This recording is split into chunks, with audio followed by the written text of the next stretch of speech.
টাকা পয়সা দেন ওরা দাঁত খেয়ে কোন আল্লাহ দে বন্দায় দন খেয়ে দে আল্লাহ বন্দায় কিতা দন খাওয়াই ভাই ভাই ভাই ও বাবা তো ইনকাম করবে জানিস কোন অসুবিধা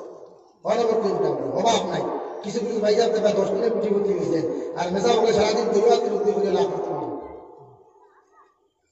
আমার খাওয়ার উদ্দেশ্য হয়ে দেখলো মিয়া হযরতে খলিফাতুল মুসলিমিন উমর ওই যে সময় স্বরাষ্ট্রমন্ত্রী বাড়ির মধ্যে গেলা গিয়ে একবার দুইবার তিনবার সালাম দেওয়ার লগে লগে ঘর থেকে জবাব হইল ওয়ালাইকুম আসসালাম হযরতে উমরে কইলা আমার ভাই বাড়িতে আসেননি স্বরাষ্ট্রমন্ত্রী না হইয়া কইছেন আমার ভাই গোবিন্দ বাড়ির মধ্যে আসেননি ঘর থেকে জবাব হইল তাই করে বসা হযরতে আবু উবাইদা ঘর থেকে বাহিরিয়া যখন খলিফাতুল মুসলিমিনের সামনে গিয়ে সালাম দিলা মুসাফা মুহাজিরা করিয়া হযরতে উমরে ফারুক খবরের মধ্যে চুমা খেয়ে কইলেন বাবাই তোমার এই সিটি হাতটা দেখে আমি উমর বড় জবর খুশি হইলাম কারণ আমি উমর যদি এই মুহূর্তে জমিন থেকে চলে যায় আমার একটা টেনশন নাই চিন্তা নাই মানুষের জমিনে ইনসাফ পাইব সুবহানাল্লাহ তোমার মতো যোগ্য একজন নেতা ভাইয়া আমি উমর বড় খুশি হইলাম আমি উমরের কোনো টেনশন নাই কোনো ডর নাই তোমার মতো মানুষের যদি আমার ফটো তৈয়া যায় জমিনের মানুষে ইনসাফ পাইব সুবহানাল্লাহ আর ভাইছেন 2 মাসের বেতন আর 2 মাসের বেতন ভাইছেন নি ও উমরের কথা কোয়াত আসলাম যে উমরে ফারুকে সারাটা জিন্দেগি মসজিদে নববীর মধ্যে একটা দুব্বা দিয়ে জুমার নামাজ পড়াইলা ও উমরের নাম থাকতারে ভাই মিসকিন ফাউন্ডার বিশ্ব কানফুয়া হযরত আব্দুল্লাহ আর তার নাম হযরত উমর দুইজন বাপ বেটার নাম খানায় মিসকিন ফাউন্ডার বয়তুল মালের লিস্ট নাম লেখাইয়া তো সুবহানাল্লাহ মিসকিন ফাউন্ড বুঝো তো আল্লাহ আস্তে হেরে দেই না নি ফিতরাল পয়সা দোকাতর পয়সা ও লিস্ট খলিফাতুল মুসলিমিন মতো সাহাবীর নাম লেখা আর তার ফুয়ার ও খলিফাতুল মুসলিমিনে সারা দিন থেকে একটা জুব্বা দিয়ে যখন জুমার নামাজ পড়াইলা হঠাৎ একদিন বয়তুল মাল মিসকিন ফাউন্ড যখন বন্টন করা হলো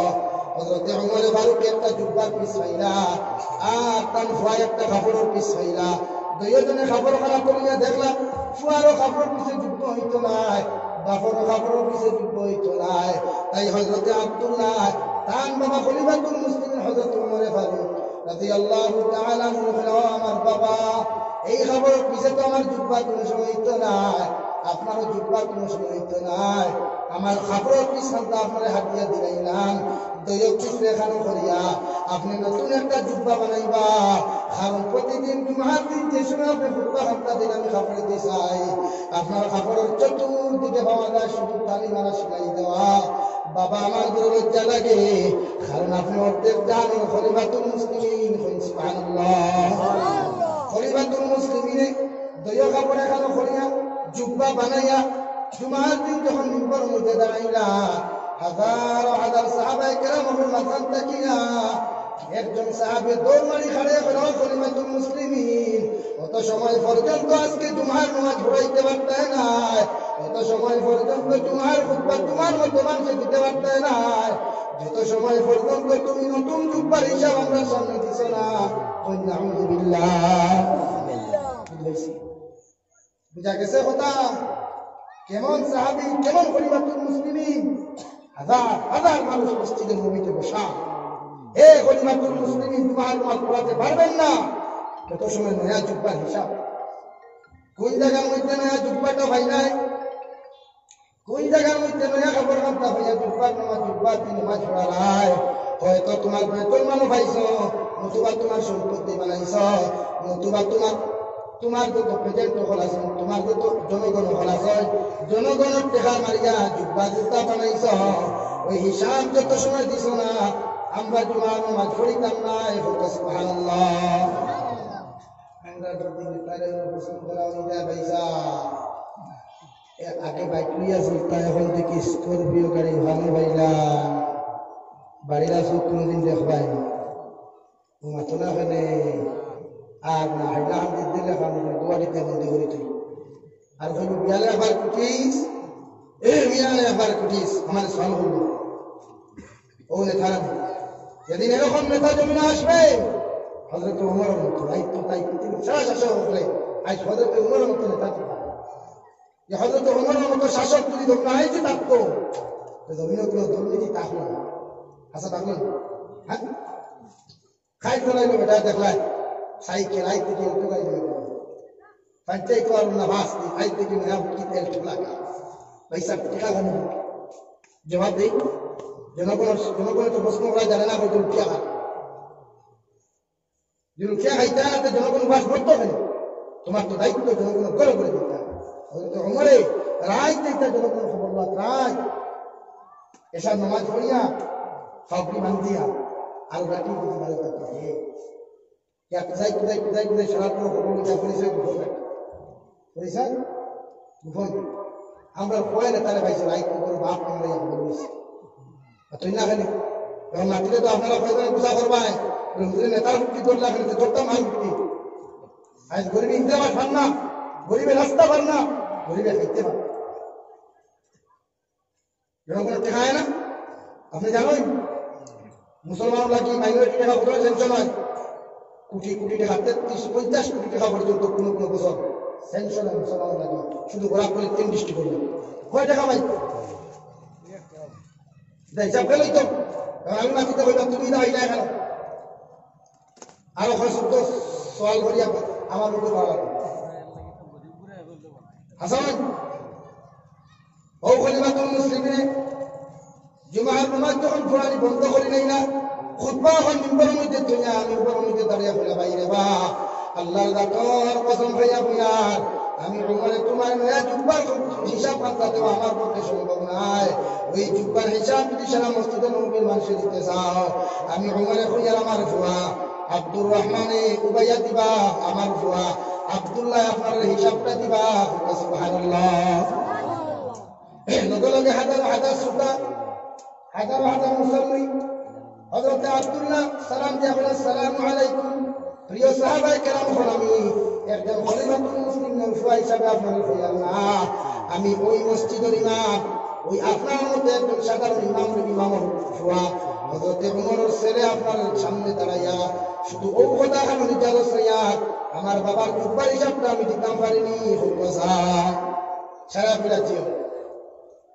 আর কিছু কিছু সাহাবিয়া মনে মনে দুঃখ লাগে না নিবা যা বা অত বড় প্রশ্ন হারি মুক্তি লাভ বাদে করলে তো হ্যাঁ বাদে তুমি একলা লইলেও তো অন্য আমার মেসাদের দেখে ওইলা প্রশ্ন করলে আমি গরু ভাইয়া আমরা কিতা করি যাও বা সমাজে আলোচিত করাটা হচ্ছে না বাদে এগুলো করে দিতে দিঘা সবাই বিরক্ত লাগে লগে লগে হযরত আব্দুল্লাহ মিম্বরে গেলাম সারা বললাম সাহাবগণ আমার বাবার শরীরের মধ্যে যে নতুন জুব্বাটা আপনারা দেখলেন এই জুব্বা পৃথিবীর কোনো মানুষের দেওয়া নাই পৃথিবীর কোনো মানুষের পকেটে দেওয়া নাই আর পৃথিবীতে মানুষে আমার বাবার অর্ধেক দেহানোর খলিফা ওই ফাউন্ডার কোনো পয়সা নাই আমার বাবার কোনো বেতনের পয়সা নাই আমার বাবার বেতন মালের লিস্ট আমার বাবার নাম লেখা ছিল আমি আব্দুল্লাহ না বেতন মালের লিস্ট লেখা ছিল আমি আব্দুল্লাহ এক পিস খাবার আজকে বন্টন হয়েছে বেতন মালের পয়সা বেতন মালের টাকা থেকে খাবার বন্টন হয়েছে আমি আব্দুল্লাহ এক পিস পাইছি আর আমার বাবা উমর এক পিস পাইছেন খলিফাতুল মুসলিমিন এক পিস পাইছেন দুইজনের খাবার মিলাইয়া দেখলাম দুইজনের খাবার আলাদা করলে একজনের যোগ্য হইতো নাই তাই আমি আব্দুল্লাহ পিস হন আমার বাবা খলিফাতুল মুসলিমিন আমি পুরস্কার কোথা আপনার হাতিয়া হিসাবে দিলাম আমার বাবা আমার পিস ওখানে এখানে করিয়া আর তার পিস ওখানে এখানে করিয়া দুই পিসে এখানে করিয়া জুব্বা হামদা বানাইলা সুবহানাল্লাহ ও জুব্বা দিয়ে আমার বাবা নতুন জুব্বা দিয়ে জুমার নামাজ পড়াইতা কারণ আমার বাবা প্রতিদিন একটা জুব্বা দিয়া ওই জুমার নামাজ যখন মসজিদে নববীর মধ্যে পড়ায় আমি আব্দুল্লাহর বড় লজ্জা লাগে সুবহানাল্লাহ আর আমরা বড় খবর কেমন আছে হ্যাঁ আমার বোনকে খবর দিও ওদের বাইকটা ভাড়া দিয়ে আসাম কি করে বাপি কইবে আল্লাহ সুকিরা মা তোমার আড়ি গান ভাড়া করে আর আমারও বালা আছে বালা আড়ি হালকা লাগে আর আলমিরা ভর্তি টাকা ভর্তি দেয়া খালি স্তরি মারি চলা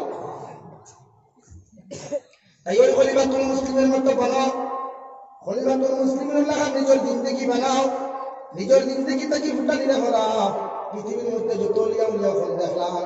একজন লিয়া উলিয়ার শরীরে কোনো দামি পোশাক দেখলাম না শেখুল ইসলাম হুসাইন আহমদ মদনীর দিকে তাকাও ইতিহাস সন্ধ্যা পড়ো শেখুল হাদিস বাশামী রহমাতুল্লাহ আলাইহির জিন্দেগির দিকে তাকাও জীবনে কোনোদিন কোনো দামি খাবার লাগান নাই জীবনে কোনো খাবারের মধ্যে স্তরি দেন নাই, কারণ ওদের সম্পর্ক আল্লাহর লোকে যখন হয়ে গেছে, ওরা দুনিয়ার যারা আরাম আর আয়েশে হইয়া গেছে, শুধু আল্লাহর তাআল্লুকের মধ্যে পড়িয়া, আল্লাহর মহব্বতের মধ্যে পড়িয়া 24টা ঘন্টা আল্লাহর যিকিরে মগ্ন থাকতাম। সুবহানাল্লাহ। আমার মধ্যে আল্লাহর যিকির নাই, আল্লাহর লোকের সম্পর্ক নাই, মায়া নাই, না টাকার কারণে দুনিয়ার মধ্যে আমরা চলি, আর পৃথিবীর গুনায় গুনায় থাকি, জানি মুখে আমাদেরকে ধ্বংস করার চক্রান্ত করে। ওই পৃথিবীর সারা বেঈমান ইসরায়েল রাষ্ট্র থাকি লইয়া ফিলিস্তিনের সারা মুসলমানকে মারতে মারতে ধ্বংস করে, কোনো মুসলমান মারতে বলা নাই। বর্মার হাজার লক্ষ লক্ষ মুসলমানকে রান্না করা হলো, কোন মুসলমান বিরুদ্ধে মারতে বলা নাই। হে মুসলমান, একটা বারো কি তোমার চিন্তা লাগে না? ওই জমিনটাকে যদি একটা দিন মারা যায়, আমি মারা যাওয়ার পরে আমার জনতা হবে কিনা তাও জানি না, আমি মারা যাওয়ার পরে আমার কবরের মধ্যে দাফন করা হবে কিনা তাও জানি না, আমি মারা যাওয়ার পরে আমার দারখানে বসে কোনো মানুষে মাত্র দোয়া করবে কিনা তাও জানি না, আমি মারা যাওয়ার পরে আমার ডেড বডিটা ওই কবরের মধ্যে শুকনো জায়গায় দাফন করা হবে কিনা তাও জানি না। তারপরে মুসলমান জমিনের তো উঠানি এত অহংকারী কোন কারণে ঘটায়? ওই দুনিয়ার জন্য যত উঠানি করে, যত অহংকারী করে মুসলমান, আল্লাহর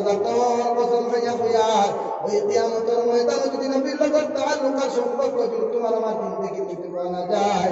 ওই পৃথিবীর জমিনটা কি কোনোদিন কিয়ামতের ময়দান শাহাদিমর ছায়ার তলে জায়গা পাইতে নাই? আলহামদুলিল্লাহ। নবীজি বলেন, কুল ইন কুনতুম তুহিব্বুনাল্লাহ, আমার আল্লাহ তাআলা নবীকে আদেশ করিয়া দেন, নবী আপনি জানিয়ে দেন কুরআনে কারীমে 3 নম্বর ফারমান, আমার আল্লাহ তাআলা ফরমান, কুল ইন কুনতুম তুহিব্বুনাল্লাহ ফাত্তাবিউনি ইউহিব্বুকুমুল্লাহ।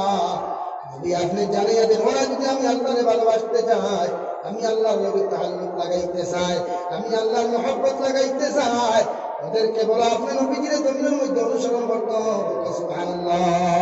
সাহাবায়ে কেরাম বলেন, ইয়া রাসূলুল্লাহ, ওগো আল্লাহর নবী, একবার আপনি বলেন দুনিয়ার জমিনের মধ্যে আপনারা আমরা কিভাবে জমিন অনুসরণ করিয়ে দিতাম? এবার নবীদের জবাব দিলাম, মান আহাব্বা সুন্নতি ফাকাদ আহাব্বানি ওয়া মান আহাব্বানি কানা মাইয়া ফিল জান্নাহ আও কামা ক্বালা আলাইহিস সালাতু ওয়াস সালাম। হে সাহাবায়ে কেরাম, তোমরা যদি আমার অনুসরণ করতে চাও, আমি নবীজির যদি অনুসরণ করতে চাও, আমি নবীজির জমিনের মধ্যে যদি তোমরা ফলো করতে চাও, তাহলে আমি নবীজির সুন্নতি জিন্দেগি তোমাদের জিন্দেগি রঙাও। যখন আমি নবীজির সুন্নতি জিন্দেগি তোমাদের জিন্দেগি রঙিন করবাই, আমি নবীজি খুঁজে তোমরা আমি নবীজির ভালোবাসলাই। সুবহানাল্লাহ। আর যখন তোমরা আমি নবীজির ভালোবাসলাই, কাল কিয়ামতের ময়দানে আমি নবীজি একা কোনদিন জন্য তো যাইতেন নাই, তোমাদেরকে জন্নত নিয়ে দেখবো। সুবহানাল্লাহ। ওই নবীজির আশিকের দিকে তাকাও, যে সাহাবায়ে কেরাম না খাইয়া না ঘুমাইয়া নিজের জিন্দেগি বানাইয়া গেলা, একটা দিন পেট ভরা পেটের মধ্যে খানি দিলা না, পেট ভরা কোনো দামি কাপড় দিলা না, এরপরে মুসলমানরা আদার আগে মসজিদের মধ্যে পাওয়া যাইত, এরপরে মুসলমান যারা রাত না ঘুমাইয়া মুসলমানদের পাওয়া যাইত মুসলমান মধ্যে, আর মুসলমান মধ্যে সৈত্যা দিয়ে আল্লাহর কাছে কান্দি দাবি দাও, আল্লাহ কোনদিন আপনি আমাদেরকে বেঈমান হিসেবে জমিনটাকে তুলাইও না। সুবহানাল্লাহ। সাহাবায়ে কেরামের জমানা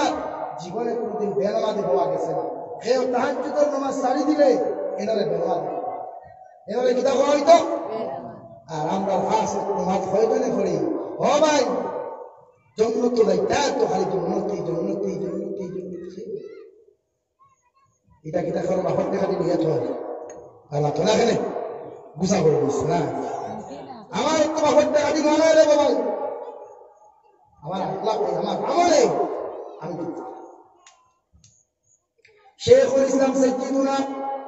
হুসাইন আহমদ মাদানী নব্বারাল্লাহু মারকাদাহু তার কিতাবের মধ্যে লেখা, কিয়ামতের ময়দানে আমার জান্নাত লাগে না,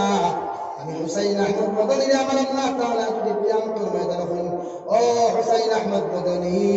আমি আল্লাহ আমার রহমত আর দয়া দিয়া মায়া দিয়া তোমার মাফ করিয়া দিলাম। সুবহানাল্লাহ। ও বান্দা যদি আমার আল্লাহ কিয়ামতের ময়দানে কইরায়, আমি হুসাইন আহমদের জিন্দেগির বিনিময়ে আর কিছু লাগতো না,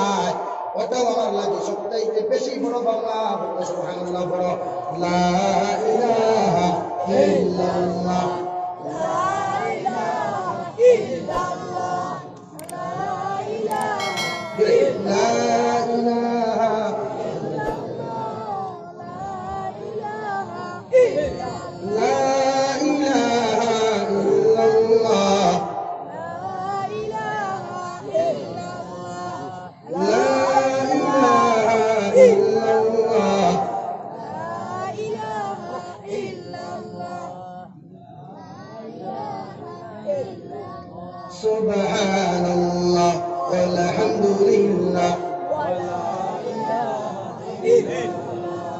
সুবহানাল্লাহ ওয়ালহামদুলিল্লাহ লা ইলাহা ইল্লাল্লাহ সুবহানাল্লাহ ওয়ালহামদুলিল্লাহ ওয়া লা ইলাহা ইল্লাল্লাহ রহমানুর রহিম তুমি হে রব্বুল আলামিন পরকালের বিচারপতি মালিকি ইয়াউমিদ্দিন রহমানুর রহিম তুমি হে রব্বুল আলামিন পরকালের বিচারপতি মালিকি ইয়াউমিদ্দিন হাযাল মখলুক তোমার খালিক তুমি একলা সুবহানাল্লাহ ওয়ালহামদুলিল্লাহ ওয়া লা ইলাহা ইল্লাল্লাহ লা ইলাহা ইল্লাল্লাহ মুহাম্মাদুর রাসূলুল্লাহ খাত আসলাম হযরত হুসাইন আহমদ মাদানী নওয়ারাল্লাহু মারকাতাহু খায়রা আল্লাহ কিয়ামতের ময়দানে আমার জন্য থাকবে না আমার চাইতে বড় কোনো পাওনা লাগে না যদি কিয়ামতের ময়দানে আমার মতো গান্দা হুসাইন আহমদের যদি নাম ধরিয়া ও খোদাও আমার হুসাইন আহমদ মাদানী আমি আল্লাহ তোমার জাহান্নাম থেকে মুক্তি দিলাম এটাই আমার জন্য সবচাইতে বড় পাওনা সুবহানাল্লাহ এই জন্য তো হওয়া সোজা নয় নিজের আমলের জন্য হওয়া সম্ভব হইতো না কিয়ামতের ময়দানে আল্লাহ দয়ার ইহসান করিয়া যদি আপনার আমার জন্য না দে আল্লাহর জাতর কসম হইয়া ফিয়াত পৃথিবীর তোমার বাবা তোমার মা তোমার ফিরে তোমার পীর মুর্শিদে আউলিয়ায় সুপারিশ করিয়া তোমার জন্য তো নিতে পারতো না এমনকি আমার নবী ব্যতীত পৃথিবীর যত নবী আছেন সারা নবী রাসূল তোমার জন্য তো নিতে পারতো না ঠিক কিনা তাই নবীজির লোকে যদি জান্নাতে যেতে হয় ওই নবীজির লোকে যদি জান্নাতের মধ্যে থাকতে হয় ওই নবীজির লোকে তাআল্লুক লাগাও সম্পর্ক লাগাও আর আমার নবীজির লোকে যদি তাআল্লুক আর সম্পর্ক কোনো মুমিনে লাগাই যায় আল্লাহর রাতর কসম হইয়া হইয়া ওই মুমিন কোনদিন জাহান্নামে আগুনে জ্বলিত না মুমিন আল্লাহ বিনা হিসাবে জান্নাত দিব সুবহানাল্লাহ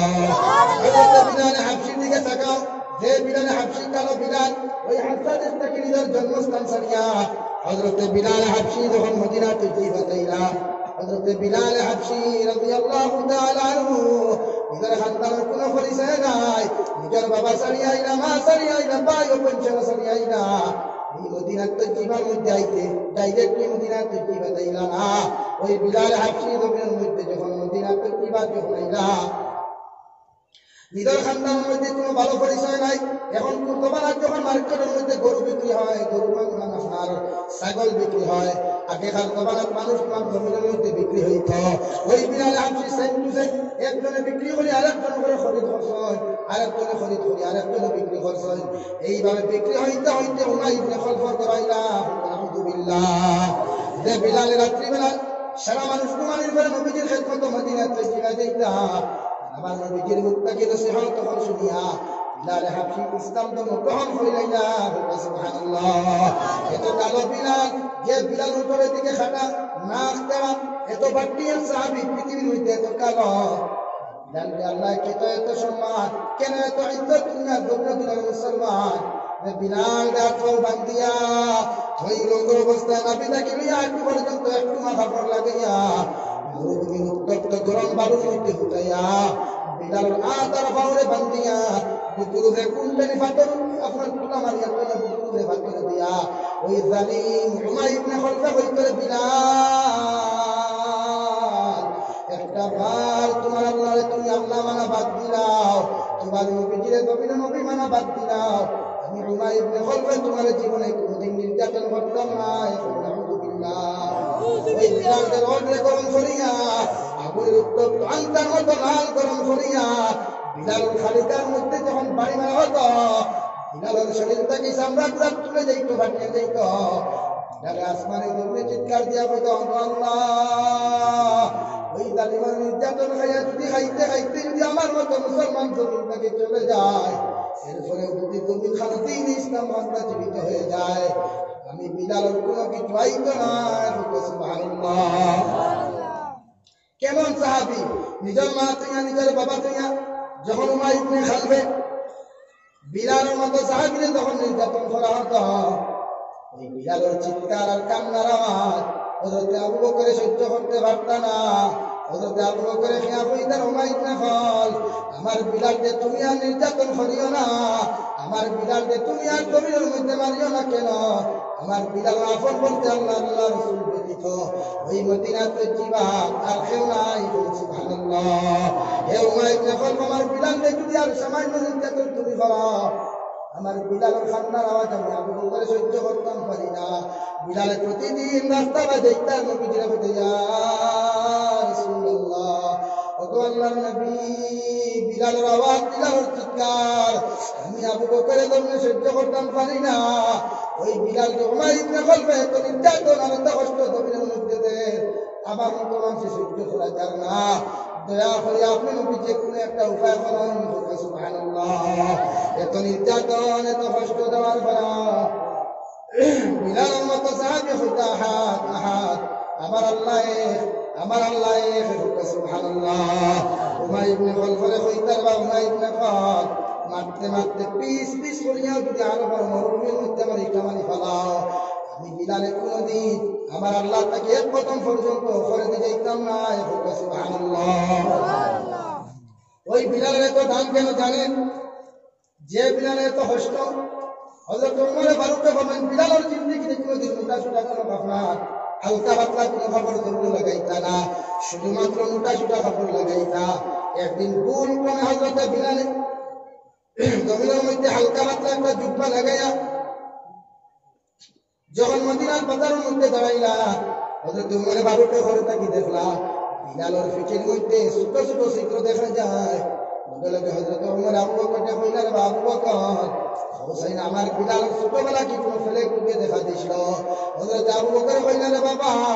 এত বড় কথা কান্তা তুমি কোন কারণে করায়? হযরত ওমর ফারুক কইলেন, আবু বকর, ওই বিলালের সব পিঠি বাসাইয়া দেখিয়া বিলালের সারাটা পিঠির মধ্যে ছোট ছোট দাগ পাওয়া যায়, ছোট ছোট ছিদ্র দেখা যায়। হযরত আবু বকর সবুর বানিয়ে বাড়াইয়া কইলেন, উমর, আমার বিলালের ছোটবেলা কোনো ফেলে টুক হয় নাই, আমার বিলালকে উদলা করিয়া শরীরের মধ্যে থেকে হাবড় করিয়া মরুভূমির উত্তপ্ত গরম বালুর মধ্যে আংটার মধ্যে ওই লাকড়ির দগ্ধ আগুন আংটার মধ্যে ফুটাইয়া আমার বিলালকে নির্যাতন করছে উমার ইবনে খালফে। তাই আমার বিলালের পিঠের মধ্যে একটু মাংস আর চামড়া রয়েছে না। আলহামদুলিল্লাহ। ও বিলাল আল্লাহ এত দাম এই জন্য দিয়েছেন, যেই দিন ফতেহ মক্কা করা হলো, মক্কার বিজয় করা হলো, ওই যে লক্ষ সাহাবায়ে কেরাম নিয়ে খানায় কাবার মধ্যে গেলা, ওই খানায় কাবা থেকে যখন সারা মূর্তি হলে ভাঙ্গিয়া ওই যে খানায় কাবার দৌত হইয়া পরিষ্কার করলা, সাহাবায়ে কেরাম হলেন, ইয়া নবীজি মশওয়ারা কইরা আল্লাহর নবী জনাব নবী করিম সাল্লাল্লাহু আলাইহি ওয়াসাল্লাম হযরত সাহাবায়ে কেরাম হলিয়া কইরা, হুসাইন আজকে মক্কার জন্য বিজয়ী রাজাটা জমিনের মধ্যে খেয়ে দিবে। হযরত ওমরে কইলা, আবু বকরে দেখবা, আবু বকরে কইলা ওমরে দেও, ওমরে কইলা উসমানে দেও, উসমানে কইলা আলিয়ে দিলে ভালো হবে। আমার আল্লাহ রাব্বুল আলামিন জিবরাইলকে পাঠাইলেন, জিবরাইল যাও ওই মক্কার বিজয়ী রাজা পৃথিবীর কোন মুসলমানের দিন আমি খুশি হইতাম না। আবার নবীজিকে কে হইল ওই হাফসা দেশটাকে আনাওয়ালা আমার কালো বিলাল, যে বিলালে আমার জন্য এত কুরবানি করছে, ওই বিলালকে দিয়া বিজয়ী রাজাটা জমিনের মধ্যে দেওয়া। সুবহানাল্লাহ। হযরত জিবরাইল আলাইহিস সালাম যখন মদিনা তৈয়বা খানায় কাবার মধ্যে যখন নবীজির সামনে খানাইলাম, সালাম দিয়া বলে, ইয়া রাসূলুল্লাহ, ওই নবীজি আমাকে আল্লাহ তাআলা আমাকে পাঠিয়েছেন, আজকে বিজয়ী রাজাটা পৃথিবীর কোন সাহাবী আপনি দিলাইলে আল্লাহ দিয়া খুশি হইতা নাই। সুবহানাল্লাহ। নবীজি কইলেন, বা জিবরাইল খৌসাই আমার আল্লাহ এখানে পাঠাইয়া দিলে কার কথা কইয়া দিছে না জানতে পারলা কিয়া? হযরত বিলাল হযরত জিবরাইল বলে, ইয়া রাসূলুল্লাহ, ওগো আল্লাহর নবী, আপনার বিলালের কথা আল্লাহ কইয়া দিলা, ওই জমিনের মধ্যে বিলাল দিয়া যদি বিজয়ী রাজার হাতটা দেওয়া, আমার আল্লাহ তাআলা আপনার ফেরা দিয়া খুশি হইবা। সুবহানাল্লাহ। লগে লগে নবীজি বিলালকে কইলেন, বিলাল যাও খানায় কাবার মধ্যে গিয়া ওই বিজয়ী রাজাটা জমিনের মধ্যে দেও। সুবহানাল্লাহ। যে নবীজি মেরাজে গেলাম, গিয়া দেখলাম হযরত বিলাল হাবশির আওয়াজ, নবীজির জন্নতের মধ্যে হার দিলে দুটো আওয়াজ শোনা যায়। নবীজি জিবরাইল দিকার বলার ভাই জিবরাইল ভাই আমার জন্য তোর মধ্যে খার দিন তোর আমার শোনা যায় জিবরাইল বলে ইয়া রাসূলুল্লাহ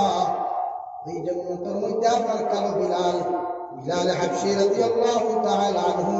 জুতার আওয়াজ হওয়া যায় সুবহানাল্লাহ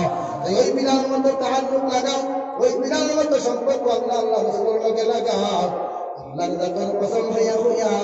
পৃথিবীর কোনো মানুষের কোনোদিন ডরাইতে না কোনো শক্তির ডরাইতে না একমাত্র আমার আল্লাহর ডরাই আর ভয় করবা এখন ঠিক কিনা আল্লাহ রাব্বুল আলামিন ফরমান ওয়া আকামাস সালাত ফাসাত নামাজ আমার বন্ধা আদায় করে ওয়া আতাত যাকাত তার সম্পদটাকে আমি আল্লাহর রাস্তার মধ্যে সদকা করে ওয়ালাম ইয়াখশা ইল্লাল্লাহ আমার বন্দার মধ্যে যদি চারটা গুণ আমি আল্লাহ পাই নাই আমার বন্দা পৃথিবীর জমিন আমি আল্লাহ ব্যতীত কাউকে ডরাইতো না সুবহানাল্লাহ فعسى أولئك أن يكونوا من المهتدين আমার বন্দায় যখন আমি আল্লাহর ডরাইব আমি আল্লাহর জমিনের মধ্যে ভয় করব এই বন্দারে জমিন হেদায়েতের দপ্তর তার নামটা লেখাই না আর কিয়ামতের ময়দান হেদায়েত প্রাপ্ত মুসলমান বানাইয়া আমার বন্দার আমি জান্নাত দিলাম সুবহানাল্লাহ তাই নবীজির লগে সম্পর্ক লাগাও নবীজির লগে যদি তাআল্লুক আর সম্পর্ক হয়ে যায় কিয়ামতের ময়দানে যখন সারা নবী আল্লাহ শুনে ইয়া রাব্বি নাফসি ইয়া রাব্বি নাফসি হইয়া কান্দিবা ওই কিয়ামতের ময়দানে কোনো মানুষ তোমার বাবা তোমার হেল্প করতো না তোমার গর্ভধারিণী মা তোমার পরিচয় দিত না তোমার খলিজার টুকরা পাই তোমার পরিচয় দিত না তোমার খলিজার টুকরা পাইলেও তোমার কোনোদিন পরিচয় দিত না